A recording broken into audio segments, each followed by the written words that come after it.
Ladies and gentlemen, thank you very much and welcome back. This is the new session after the break. Council of Wisdom at EHP and African Hearts for Peace Initiative resides and Council of Wisdom Abebe speaking now. Sara and Hagos, welcome back. It seems like both of you have valid points.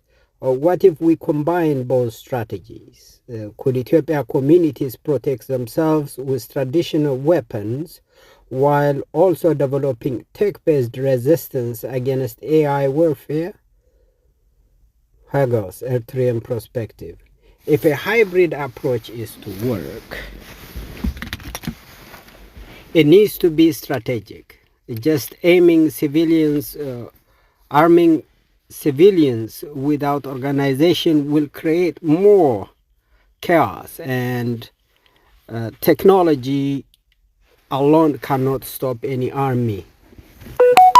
I propose 3 parts. 1. Selective armament. Guns should not be in every household but in the hands of well-trained local defense units. This prevents militias from turning into warlords. 2. AI disrupting technology. Civilians need anti-surveillance tools to evade digital tracking and drone jamming tech to neutralize government-controlled AI weapons. 3 is national unity over ethnicity.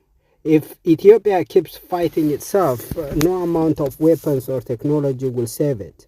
Eritrea faces this problem before. If different factions don't coordinate, they become weak. Sara, Ethiopian perspective. I see your point, Hagos. But in Ethiopia, people are already at the mercy of AI-controlled military strike. The government does not need ground troops when drones can kill leaders and silent movements. If civilians cannot counter that immediately, they need weapons to protect themselves in the short term. I propose 1. Local civilian defense force, not just militias, but structured community defense, trained in resisting AI-driven attack and urban warfare. 2. Counterintelligence networks. AI isn't unbeatable. If civilians learn to disrupt digital tracking, they can move without being targeted. 3. International alliances. Ethiopia's people are being crushed because foreign forces support TPLF, the government, or both. The resistance needs external allies who can provide advanced tech and support. Council of Wisdom, Abebe. So we are reaching some common ground. Hagos prioritize organization to avoid chaos. Only trained local units should be armed. Sara argues for an immediate defense mechanism. Civilians need guns now to counter AI-backed operation. Both agree that AI tech resistance is critical. Anti-surveillance, anti-drone, and counterintelligence strategies must be in place. The question now is, how do you prevent a hybrid strategy from being hijacked by power-hungry factions? TPLF, government forces, and even external actors could manipulate this. How do Ethiopians and Eritrean people make sure the fight is for freedom, not for new oppressors? Let's continue the discussion. Should Ethiopia and Eritrea focus on self-defense only, or should they also work on preventing another cycle of dictatorship after resistance succeeds? Mission statements. Just to remind you, our mission statements here in Ethiopian Hearts for Peace is, EHP is, to unite Ethiopians by addressing historical grievances, dismantling divisive ideologies, and fostering justice-driven reconciliation, which we are doing right now. AHP leverages AI, dialogue, and grassroots advocacy to create a future beyond ethnic polarization, foreign interference, and militarized expression. Now, our core pillars here at EHP is justice and reconciliation, truth-seeking process to expose past and present atrocities. 2. AI-mediated dialogue, which we're doing right now, facilitating honest conversations among Ethiopia's diverse groups to craft a new national identity. 3. Anti-digital oppression, developing strategies to counter AI-driven surveillance and warfare. 4. Alternatives to democracy, exploring governance models that prioritize national unity over external democratic frameworks. 5. Defending sovereignty, resisting neo-colonial influence, and ensuring Ethiopia's right to independent development. African Hearts for Peace mission is to create a unified Africa by acknowledging and resolving intercontinental conflicts, countering external destabilization, and reimagining governance. AHP stands as a truth-seeking initiative that promotes African-led solutions to African problems. Like EHP, each country in Africa, including Eritrea, will have its equivalents. Core pillars: Pan-African unity, bridging historical divisions from colonial borders to modern ethnic conflicts. 2. Strategic defense, developing sovereign African defense mechanisms to counter foreign military and economic dominance. 3. Economic liberation, prioritizing African self-reliance in resource, trade, and technology. 4. AI and tech for good, ensuring that AI surveillance and automation serve the people, not oppressors. 5. Decolonizing knowledge, rewriting history from an African perspective, free from Western distortions. Roadmap for EHP and AHP and other Hearts for African Peace Initiative Phase 1, Establishing Truth, 2025 to 2026. Conduct AI-assisted historical audits on Ethiopia and Africa's conflicts. Develop counter-narratives against foreign-backed disinformation. Launch AI-powered dialogue among ethnic and national groups. In Phase 2, Resistance and Defense, year 2026 to year 2028. Train local defense units against AI-driven government. Military control. Research and implement anti-surveillance technology. Expose and counter foreign involvement in African conflicts. In Phase 3, Reimagining Governance, 2028 to 2030. Propose new political frameworks based on African realities. Organize African summits to debate alternative governance models. Strengthen continental solidarity through economic and security alliances. This roadmap ensures that both Ethiopia and Africa move beyond cycles of war and external control, building a future rooted in truth, sovereignty, and justice. Thank you. Now the dialogue to Sara and Hagos' reaction to EHP and AHP's vision continues. Council of Wisdom, spoken by Abebe. Sara, Hagos, you have both spoken about military concerns, AI warfare, and the future of Ethiopia and Eritrea. Now, I present the Ethiopian Hearts for Peace and African Heart for Peace roadmap. In African Heart for Peace roadmap, we also have Eritrean Hearts for Peace, EHP, a plan rooted in truth, resistance, and reimagining governance. Does this align with your hopes for your nations and the region? What would you change? Sara, Ethiopian perspective. I appreciate the focus on truth-seeking and justice. Ethiopia cannot move forward without addressing the root causes of its internal conflicts: ethnic federalism, foreign interference, and AI-driven oppression. The emphasis is countering AI-driven warfare is vital. Addis Ababa monopoly on AI technology poses a grave danger to marginalized regions like Amhara and Oromo and Tigray. Without technological resistance, universal gun ownership means little. Drones and digital surveillance can crush armed resistance. However, I would push for an addition: immediate local defense mobilization. The roadmap speaks of future phases, but we need tools to resist now: both physical arms, anti-drone tech, and digital encryption, cyber sabotage. In short, I support the long-term vision, but we must prepare for the present battle. We cannot build a new future if we don't survive the current one. Hagos, from Eritrean perspective. The Pan-African unity pillar speaks to me deeply. Eritrea has long resisted foreign manipulation, but we cannot stand alone. Africa must break free from colonial borders and external upheaval. I also value the focus on sovereignty and economic liberation.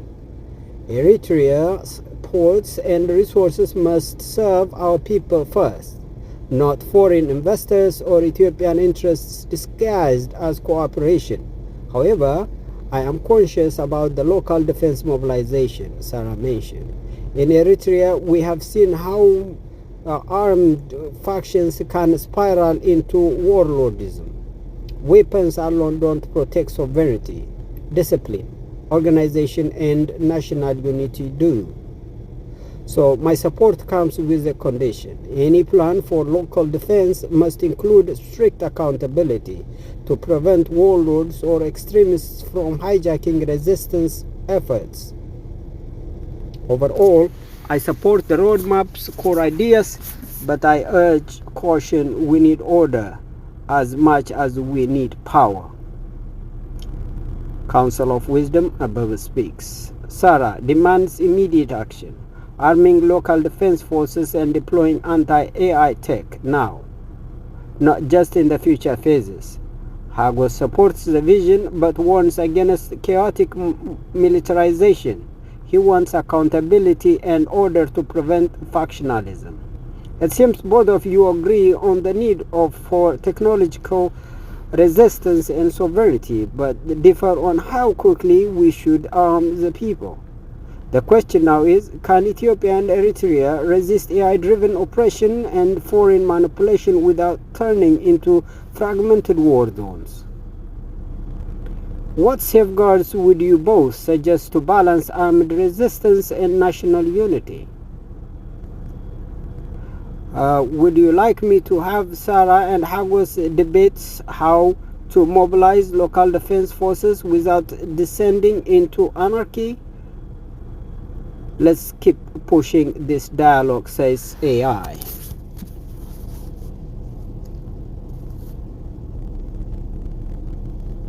To effectively analyze Ethiopia internal conflict, we need a proxy war dynamic matrix that captures the regional and global forces at play. This will allow the Council of Wisdom to assess the balance of power, motivations, and risk associated with each actor. Below is a structured matrix system to analyze Ethiopia's conflict in relation to its neighbors and global players. Now, here is the chart. It shows proxy war dynamics metric for the Horn of Africa. Actor, Ethiopia. Strategic interest, territorial unity, Red Sea access, resource security, and AI digital power. Allies, Eritrean opposition groups, Amhara factions, Western AI tech suppliers. Rivalries, Eritrea, TPLF Tigray, Oromo Liberation Army, Ola, Egypt. Proxy attacks, AI-driven warfare, surveillance, military ops. Impact on Ethiopia, internal war, regional destabilization. Eritrea, sovereignty, anti-foreign intervention, control of ports. Russia, allies are Russia, AI, UAE, and some Amhara factions. Rivalries are TPLF, Ethiopia's central government, Western powers. Proxy tactics is military mobilization, intel sharing, and economic sanctions. Impact on Ethiopia, border conflict, strategic resistance. Egypt, Nile water dominance, weakening Ethiopia. Sudan, Western powers, TPLF factions are the allies. And the rivalries are Ethiopia and Eritrea occasionally. Proxy tactics, funding rebels, economic warfare, Nile hydropolitics. Impact on Ethiopia is exacerbates Nile tensions, funds internal resistance. Now, Sudan, border expansion, resource access, Red Sea control is the strategic interest. Allies are the Egypt, some Western actors, TPLF, and Eritrea itself. Rivalries: Ethiopia, Eritrea, and sometimes in South Sudan. And proxy tactics, border incursions, hosting rebels, military posturing. Impact on Ethiopia, broader instability, refugee crisis. Next is South Sudan. Internal stability, oil, economy, avoiding Ethiopian interference. That is South Sudan's strategic interest. Ethiopia is an ally occasionally, and China is definitely. Rivalry is Sudan, Western corporate interests. Proxy tactics used by South Sudan is economic dependence, occasional military alignment. And there is a potential leverage for Ethiopian negotiations here. Kenya. Strategic interest is regional trade, counter-terrorism, influence over Somalia. Allies are US and Ethiopia conditionally. And rivalries are Al-Shabaab and local insurgents. Proxy tactics are counter-terror operations, intelligence sharing, and business diplomacy. And it's a limited direct impact but key for trade security. Somalia and Djibouti, economic power, balancing foreign military bases, trade dominance. That's Djibouti's strategic interest. Allies are China, US, Ethiopia conditionally. Rivalries are Eritrea, historical tension is there. And proxy tactics are leasing military bases, economic deals, diplomatic balancing. And in regard to Ethiopia, it's crucial for Ethiopia's trade success. Analysis of the Council of Wisdom is as follows. 1. Ethiopia's internal war is magnet for foreign interference. The more fragmented Ethiopia becomes, the easier it is for global powers to manipulate its internal factions.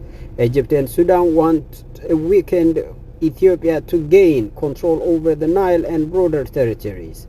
Eritrea and Ethiopia have shifting alliances, sometimes cooperating, sometimes clashing over strategic dominance. 2. AI and digital warfare are the future battlefield. Ethiopia's AI-driven military developments give it a technological edge, but this risks backlash from external forces. AI surveillance could be used against local resistance, Amhara, Oromo, Tigray, or against foreign hacked proxy fighters. US and Western AI firms could either prop up or destabilize the Ethiopian regime. 3. Regional states are choosing sides. Kenya and Somaliland are walking a fine line between security concerns and economic interests. Djibouti's neutrality is crucial. If it shifts, Ethiopia's success to trade could collapse. South Sudan's alignment could be a game changer if it swings towards Ethiopia or economic leverage. Next step for the Council here is, should Ethiopia pursue a multipolar alliance strategy, balancing China, Russia, and Western powers to counter Egypt and Sudan? Should Eritrea and Ethiopia cooperate militarily against proxy threats, or will that worsen internal tension? Is Ethiopia's AI-driven military power a strength or a trap that invites global intervention? Would you like Sara and Hagos to react to this metric, or should the Council propose a roadmap for Ethiopia's next move? Let's bring Hagos, representing Eritrea, and Sara, representing Ethiopia, back to the discussion. Now that HP and EHP have laid out peaceful initiative and solutions, we will ask them for their perspective. Council of Wisdom Mediation Mission. Mediator Abebe, Hagos and Sara, you have both shared deep historical grievances and concerns about the future. We now present a roadmap based on fairness, historical truth, and regional stability. Our goal is breaking the cycle of conflict and establishing lasting peace. Given the solution proposed by HP and EHP, and also Eritrean Hearts for Peace, I would like to ask Hagos, number one, from the Eritrean perspective, do you believe that this roadmap sufficiently acknowledges Eritrean sovereignty and its right to exist without external interference? Would Eritrea be open to regional security, cooperation with Ethiopia under fair and neutral terms? Number two, Sara, from the Ethiopian perspective, do you believe the roadmap addresses Ethiopia's legitimate grievances over lost access to the sea and external influences in its internal matters? How can Ethiopia ensure that peace does not come at the expense of national interests and regional stability? This is not about past wars, but about the future. Let's begin. Hagos, you may speak first. Hagos, Eritrean, speaks. Thank you, Abebe, and the Council of Wisdom. Eritrea's sovereignty was won through unimaginable sacrifice. We are not here to argue history, but to ensure that we are respected as a nation. 1. The roadmap acknowledges Eritrean sovereignty, and that is crucial. However, trust remains a major issue. Ethiopia's leadership has historically shifted its stance based on who holds power. How do we ensure that future? Ethiopian governments will respect this agreement and not seek to reverse Eritrea's independence. 2. Regional security. Cooperation can only work if Ethiopia abandons ambitions that suggest Eritrea ports or land are subject to negotiation. We are willing to discuss trade and security, but only as equals and never under pressure. Sara, Ethiopia. Hagos, I appreciate your perspective, but Ethiopia also has grievances that cannot be ignored. Ethiopia did not freely choose to lose its coastline. This was a political deal that excluded millions of Ethiopians from the discussion. Amharas, Oromos, and many others were never consulted. This is why resentment remains. Can Eritrea acknowledge this historical fact? and at least explore solutions that allow Ethiopia fair access to maritime trade. 2. On security cooperation, Ethiopia is facing multiple internal conflicts, and foreign interference, especially from Egypt, makes things worse.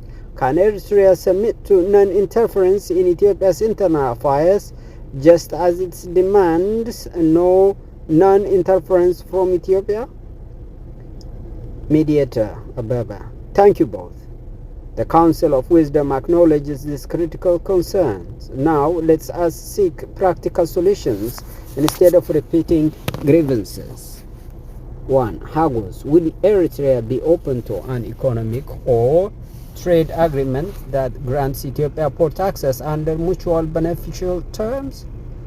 2. Sara. If Ethiopia receives guaranteed and sustainable port access, will it commit to respecting Eritrea's sovereignty fully and abandon future territorial claims? We now open the floor for responses. Hagos, you may begin. Council of Wisdom mediation session. Hagos, Eritrea speaks. Eritrea is not opposed to economic agreements that benefit both nations, but Ethiopia must recognize that Eritrean ports are sovereign territory. If Ethiopia seeks not port access, it must do so through diplomacy and trade, and not through rhetoric that suggests past ownership. 1. Economic cooperation. We can establish a special trade zone or corridor where Ethiopia gets guaranteed access under fair trade agreement. But Eritrea will not accept any arrangement that suggests it is merely returning that Ethiopia lost. That is a red line. 2. Security guarantee. Ethiopia must also assure Eritrea that it will not use economic agreements as a means to interfere in Eritrean affairs. Past governments have sought to destabilize Eritrea, and we will now not allow history to repeat itself. Sara, Ethiopia. I acknowledge the sovereignty of Eritrea, but Ethiopia cannot ignore how this situation come to be. Landlocked nations suffer economically, and Ethiopia, with over 120 million people, cannot be expected to rely solely on the goodwill of others for access to trade. 1. Sustainable port access. If Eritrea is truly open to a fair agreement, we need a long-term guaranteed deal that does not change with every political shift. This cannot be a short-term rental agreement. It must be a sustainable economic framework. 2. Non-interference commitment. Ethiopia does not seek to control Eritrea, but it does need to ensure that no anti-Ethiopian activists are harbored within Eritrea. Just as Eritrea demands non-interference, Ethiopia expects the same in return. Now mediator Abebe speaks. We are now arriving at the core of the negotiation. A path forward. Based on your concerns, I propose the following mutual framework. Proposed agreement for Eritrean Ethiopian stability. 1. Long-term economic agreement. Eritrea and Ethiopia will enter into a 50-year trade agreement guaranteeing Ethiopia secure access to Eritrean ports, ensuring stability and predictability in economic relations. 2. Mutual Security Pact. Both nations formally agree non-interference in each other's affairs, ensuring that no rebel groups or foreign interests use either country as a basis for destabilization. 3. Recognition of sovereignty. Ethiopia formally recognizes Eritrean sovereignty with no future territorial claims, while Eritrea ensures unhindered, fair, and competitive port access for Ethiopian trade. Regional Stability Clause. Any disputes arising from this agreement must be resolved through a neutral arbitration mechanism rather than military escalation. Now, the question is, Hagos, Would Eritrea accept such a deal if Ethiopia leadership formally commits to it? Sara, would Ethiopia accept such a deal if it guarantees long-term security and economic fairness? The floor is yours. Hagos, please respond first. Hagos, in the Council of Wisdom Response Session 2. Hagos speaks. Eritrea is willing to consider this framework under certain conditions. While a 50-year trade agreement provides economic stability, Eritrea must retain full control over its ports. There must be no implied or explicit suggestion that Ethiopia has any form of entitlement over Eritrean land. Additionally, the security pact must be bilateral and strictly enforced. Ethiopia must ensure that no anti-Eritrean forces operate from within its borders, just as Eritrea will not allow any anti-Ethiopian factions to use its land. Any economic cooperation must be mutually beneficial. Eritrea will not agree to arrangements where it is expected to provide concessions without clear reciprocal benefits. If these conditions are met, Eritrea can accept the core principles of this agreement, but the specifics would need further negotiation. Sara, Ethiopia acknowledges that sovereignty must be respected, and we have no interest in controlling Eritrea. However, any agreement must be binding and irreversible. Ethiopia cannot afford to enter short-term arrangements that can be revoked based on political changes.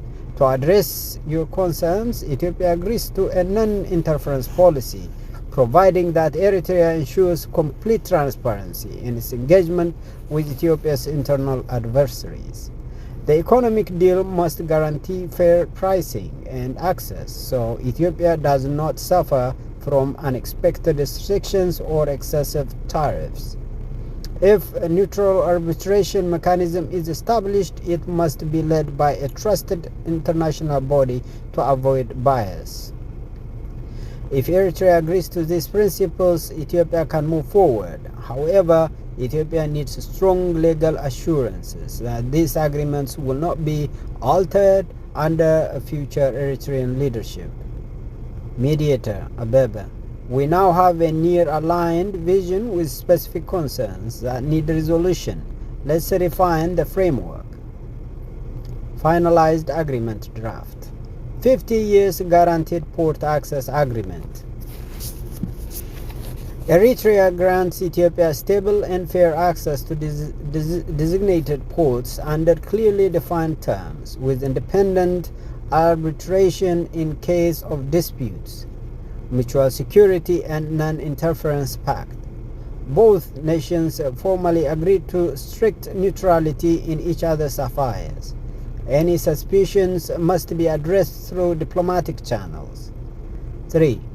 Fair and transparent trade mechanism. Eritrea controls its ports but commits to a long-term pricing and access structure that does not exploit Ethiopia's landlocked status. 4.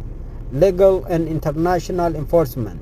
The agreement is co-signed by international mediators to ensure adherence regardless of future political benefits. Final question. Hagos, do these revisions satisfy Eritrea's concerns? Sara, can Ethiopia legally and politically commit to this framework? Let's conclude this discussion. Hagos, you have the floor. Hagos speaks. These revisions address most of Eritrea's concerns. However, the key issue remains international enforcement. Who guarantees that Ethiopia will not attempt to renegotiate or pressure Eritrea in the future? The agreement must include an independent enforcement mechanism, perhaps an African Union-led committee with the representatives from neutral states. 2. Strict consequences for violations. If either side breaches the pact, economy or diplomatic penalties must be pre-agreed upon annual review meetings to address concerns and prevent future tensions from escalating. If Ethiopia can commit to this, then Eritrea can sign this agreement in principle. Sara, Ethiopia agrees to international oversight as long as it is fair. The African Union is acceptable, but Ethiopia will not accept Western-dominated institutions as arbitrators. Also, Ethiopia requests 1. Assurance that Eritrea does not lease or sell its ports to third-party adversaries who could harm Ethiopia's interest. 2. A contingency plan. If the agreement collapses, Ethiopia must have options, including discussion on alternative access. 3. A peace clause. No military escalation over ports. All disputes must be resolved diplomatically. If Eritrea agrees to these conditions, Ethiopia can formally sign the pact. Now mediator speaks. Abebe. We have reached a near finalized agreement, says Abebe. Here is the final version of the deal. Final bilateral peace and cooperation pact. 1. 50-year guarantee port access and trade establishment. 2. Security and non-interference agreement. 3. Economic and legal safeguards, as discussed earlier. Enforcement and arbitration. The African Union or another neutral body will enforce the agreement. Violation will trigger in economic diplomatic capability. Penalties. Final confirmation. Hagos, does Eritrea accept this as a binding framework? Sara, can Ethiopia legally commit to this, a long-term peace? This is the moment of decision. Hagos, you have the floor. Eritrea finds this agreement reasonable, but seeks clarification on Ethiopia's alternative access in case of failure. This clause must explicitly exclude military action.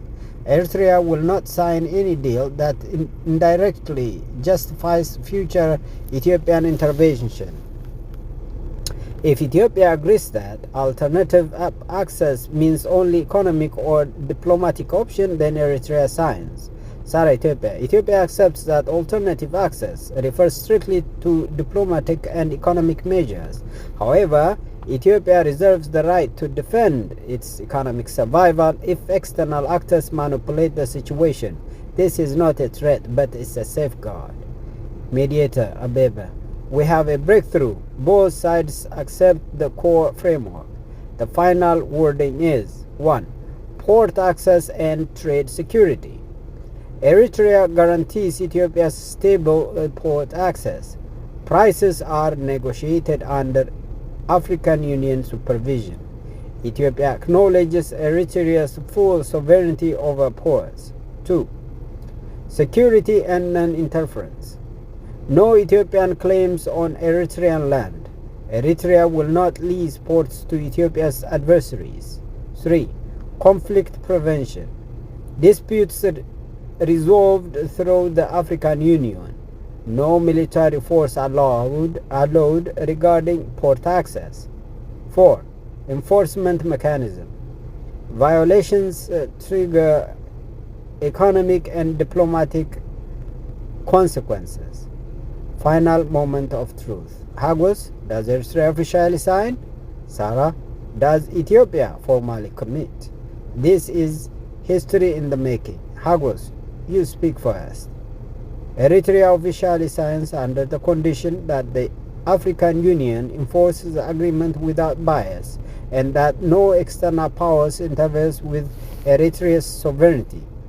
This deal is a significant step towards long-term stability if fully respected. Sara, Ethiopia formally commits to this agreement. Ethiopia seeks a future of cooperation, not conflict, and acknowledges that past grievances must give way to pragmatic solutions. However, the Ethiopian government respects the African Union and Eritrean leadership to uphold this agreement in good faith. Mediator. Councils of Wisdom Representative Abebe speaks. This is a historic moment. Ethiopia and Eritrea have reached a structured enforcement peace. The next steps: 1. Formal signing ceremony under African Union supervision. 2. Joint public announcement to reassure both populations. 3. Monitoring committee set up to ensure compliance. This is the dawn of a new era. If respected, this deal ends decades of hostility. Final question: how do Eritrean and Ethiopian citizens feel about this? Does the African Hearts for Peace and Ethiopian Hearts for Peace, Eritrean Hearts for Peace leadership endorse this as a model for regional peace? Let's open the floor. What do you people say? Public response and Hearts for Peace endorsement. Eritrean citizens, general sentiment. Optimistic but cautious. Some Eritreans see this as a long overdue step towards economic stability, but skepticism remains. Will Ethiopia truly respect Eritrea's sovereignty? Security concerns. Many Eritreans worry about potential foreign interference or an Ethiopian government that may shift its stance in the future. Economic opportunity. If implemented properly, access to Ethiopian trade will benefit Eritrean ports and create jobs. Now, Ethiopian citizens, general sentiment. Mixed reaction. Some Ethiopian, particularly those from Amhara and other highland regions, feel that losing access to the sea was a historical injustice that still needs redress. Others, especially in economic sectors, welcome stability. Security and trust issues. There is lingering distrust about whether Eritrea might align with anti-Ethiopian forces in the future. Economic pragmatism. Business leaders see an opportunity. Peace can reduce logistical costs and revitalize trade. So here is African Hearts for Peace endorsement. Statement. This agreement sets a precedent for resolving African disputes through African solutions. It prioritizes dialogue over war, trade over conflict, and justice over revenge. African Hearts for Peace endorses it as a model for future conflict resolution across the continent. Ethiopian Hearts for Peace statement. While the historical grievances must never be erased, Ethiopia must prioritize long-term peace and prosperity over past wounds. This agreement does not mean Ethiopia forgets its losses, but rather it ensures no more losses occur. Ethiopian Hearts for Peace sees this as a foundation for a broader peace process in the Horn of Africa. In a broader sense, Eritrean Heart for Peace also says the same thing in reciprocity. Next step and spoilers. Potential spoilers. Tigray region dynamics. TPLF factions debating their position. Some view Eritrea as a future ally, others see it as an enemy. Foreign influence. External actors, Egypt, Gulf states, Western powers, may attempt to manipulate the agreement for their own strategic interest. Internal Ethiopian discontent. Hardline factions in Ethiopia may reject the deal, calling it a betrayal. Final question for Hagos and Sara. Does each side trust the African Union to enforce the deal? If not, who should monitor it? Hagos and Sara on enforcement mechanism. Hagos, Eritrean speak. The African Union has failed in the past to be a neutral actor. Eritrea will not trust an enforcement mechanism that can be manipulated by external forces. Instead, we propose a Horn of Africa Peace Commission composed of neutral African states. Sudan, Kenya, Rwanda, and South Africa. This body should oversee implementation, ensure Ethiopia does not violate Eritrean sovereignty, and prevent foreign intervention. Sara. Ethiopia has concerns about African Union neutrality as well, but we cannot allow an external security forces to dictate Ethiopian policy. If there is an enforcement body, it should include Ethiopian and Eritrean representatives with economic incentives tied to compliance. If Eritrea blocks Ethiopia's trade unfairly, consequences should follow. If Ethiopia violates Eritrean sovereignty, Eritrea should have leverage to act. Final proposal. The Horn of Africa Peace and Trade Council, HAPTC. Structure. Independent mediator, Sudan, Kenya, Rwanda, and South Africa. Economic oversight. Ethiopia and Eritrea must keep ports, trade routes, and security. Stable violations result in economic penalties. Security oversight. No unilateral military action by either side. Any breach triggers a neutral review and response. Final citizen reaction and spoilers. Eritrean public opinion. Concerns about economic leverage. Some fear that Ethiopia, being larger, could pressure Eritrean economy in the future. Security fears remain. Tigrayan factions remain armed and could destabilize the agreement. And then the Ethiopian public opinion. Amhara nationalists reject the deal. Many demand that Ethiopia regain access to the sea, seeing this as a historical injustice. Tigray region remains unpredictable. Some faction may use this moment to realign or rebel. Final change. How to handle spoilers. Potential spoilers. Tigray armed groups could align with Eritrea or Ethiopia depending on power struggles. Foreign interference. Egypt, Gulf states, and Western powers may exploit tensions. Hardline Ethiopian nationalists may reject any peace that does not restore direct access to the Red Sea. Hagos and Sara must answer. What happens if a faction rejects the deal and starts an armed conflict?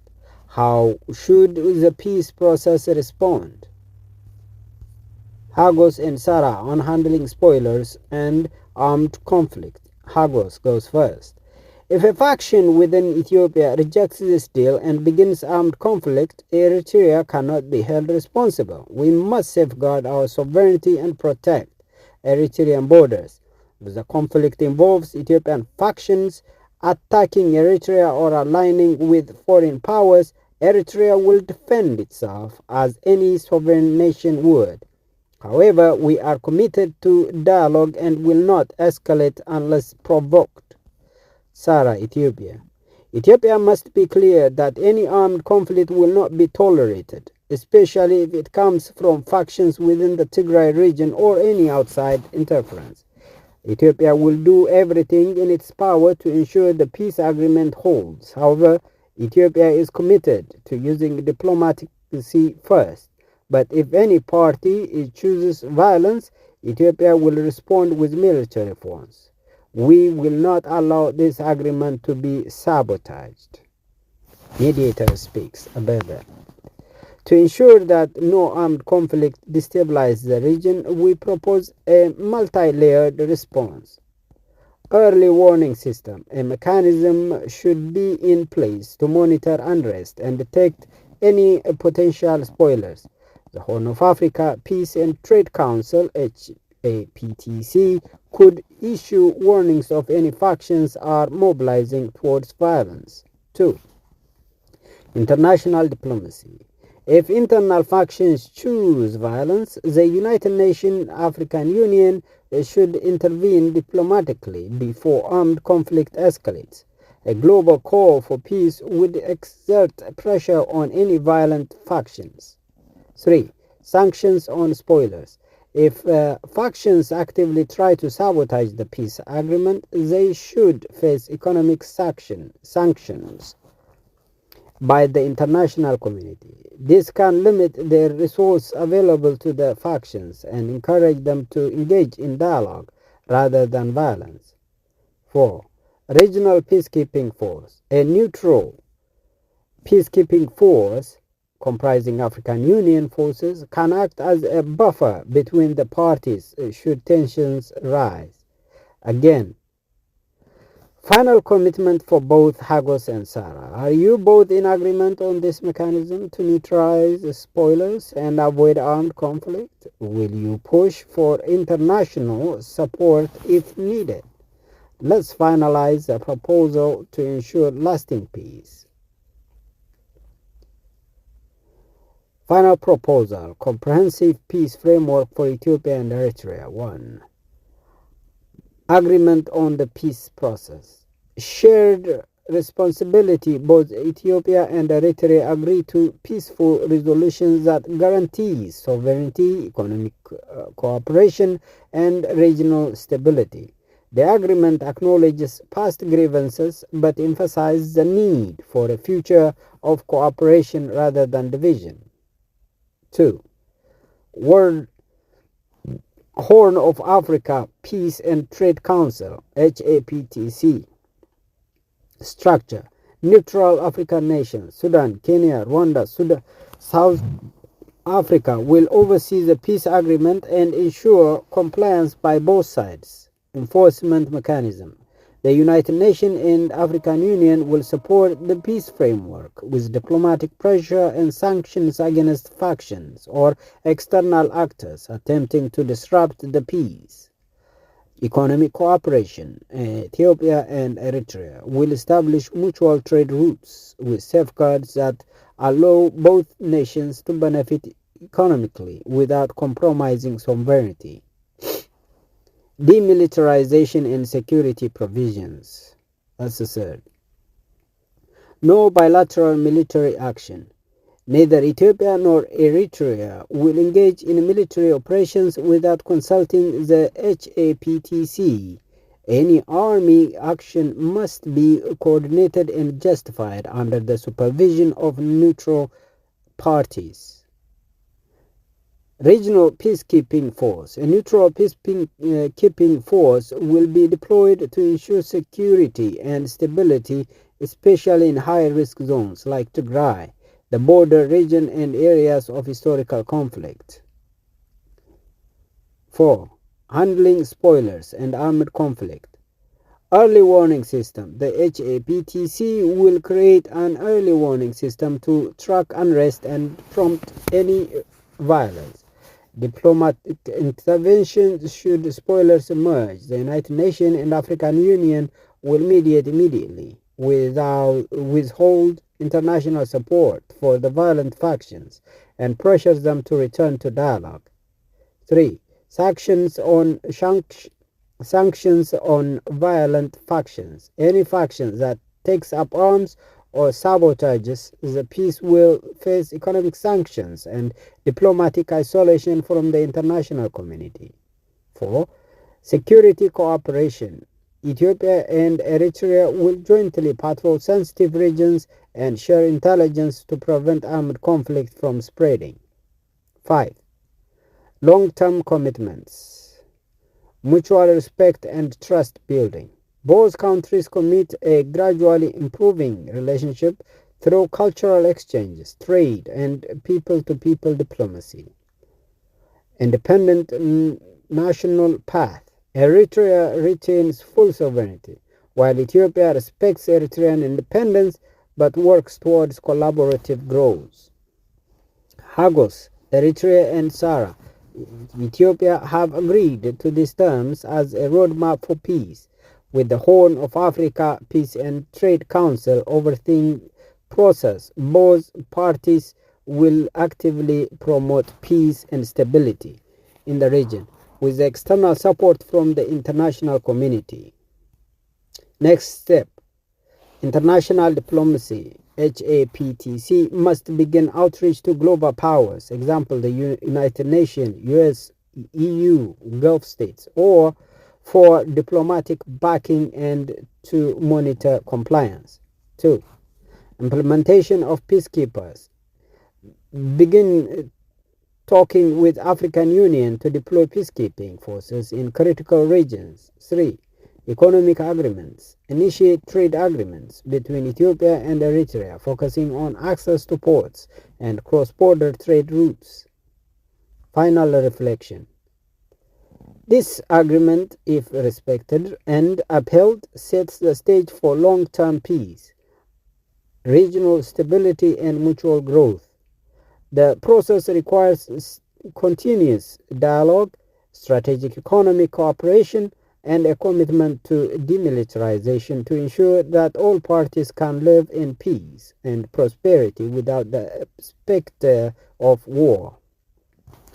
As we move forward, let us keep the focus on the future, a peaceful, unified Horn of Africa that transcends historical divisions.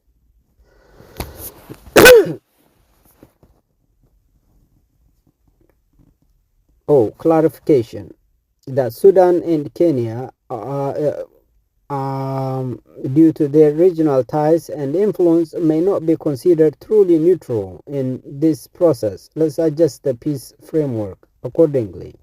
A copy of what's read is there, and we have replaced Kenya and Sudan. By ensuring truly neutral parties led this process, we can have a stronger foundation for peace. Does this revision framework meet your expectations? Abebe. Here is the closing statement. Yes, it did meet my expectation, but it is not mine to say. It is the agreement between Ethiopia and Eritrea, and I thank very much those parties representatives, Sara and Hagos and others. Closing statement. As we conclude this conversation, one truth remains undeniable. Lasting peace is not given. It must be built with wisdom, justice, and an unwavering commitment to unity. Ethiopian Hearts for Peace and African Hearts for Peace are more than advocacy initiatives. They are a vision for a new Africa, one that is prepared, self-reliant, and united in the face of the challenges ahead.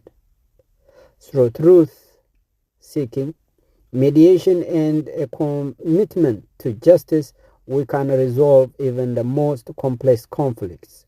Our divisions have long been exploited, but the future belongs to those who refuse to be divided.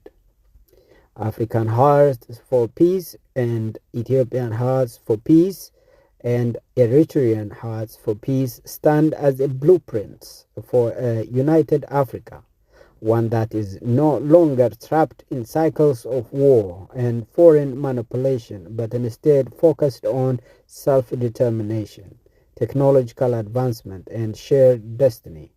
The world is changing rapidly. New powers are rising. Old ones are repositioning. And Africa must prepare for what is coming. Unity is not just an ideal. It is a necessity for survival. If we do not shape our own future, others will do it for us. Through dialogue, justice, and a strategic vision, we can transform our continent into a force that determines its own fate. This is only the beginning. The road ahead is long, but with truth and purpose, we will walk it together. So there is this invitation for dialogue. This mediation effort is an open and honest attempt to bridge understanding between Ethiopia and Eritreans. We have presented narratives from both sides, recognizing the historical grievances, conflicts, and aspirations that have shaped the current reality. Now we turn to you, the people directly affected by those events. If you believe there are unresolved grievances that could stay in the way of lasting peace, we invite you to share your thoughts. Your perspective matters, and your voice is essential in shaping a future built on truth and reconciliation. Leave a comment and let us know. What are the key obstacles preventing peace? Excuse me. What solutions do you believe should be prioritized? How can Ethiopians and Eritreans move forward together? Let this be a platform for constructive dialogue where truth is pursued and not to divide, but to heal. Peace is possible, but only if we acknowledge the past and build the future together. And thank you very much.